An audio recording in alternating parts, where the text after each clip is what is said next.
Assalamualaikum warahmatullahi wabarakatuh. Innal hamdalillah nahmaduhu wa nasta'inuhu wa nastaghfiruh wa na'udzu billahi min shururi anfusina wa min sayyiati a'malina.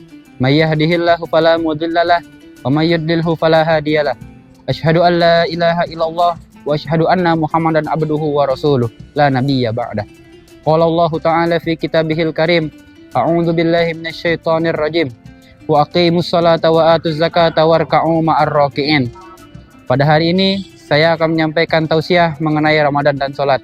Salat adalah tiang agama dan kualitas salat akan menentukan ibadah kita yang lainnya.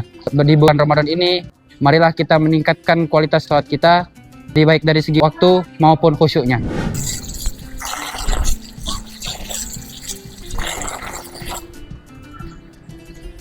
Salat juga mencegah kita dari perbuatan keji dan mungkar, sebagaimana difirmankan oleh Allah dalam Quran surat Al-Ankabut ayat 45. Utlu ma uhiya ilaika fil kitabi wa aqimis shalah innas sholata tanha 'anil fahsya'i wal munkar wa la dzikrullahi akbar wallahu ya'lamu ma tasnaun.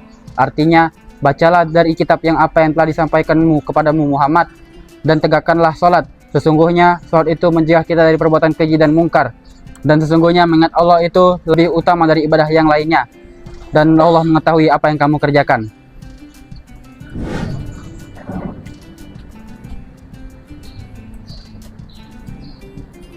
Salat juga dapat dilakukan secara berjamaah, dan salat berjamaah juga meningkatkan pahala yaitu 10 kali lipat, menguatkan silaturahim dan menguatkan ukhuwah Islamiyah.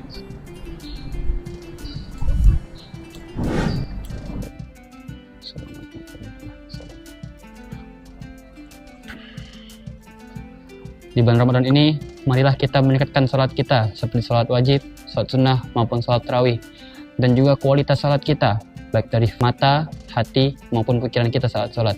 Aqulu qouli hadza wastaghfirullahu li wa lakum wa lisairil muslimina wal muslimat wal mu'minina wal mu'minat fastaghfiruh innahu huwal ghafurur rahim. Assalamualaikum warahmatullahi wabarakatuh.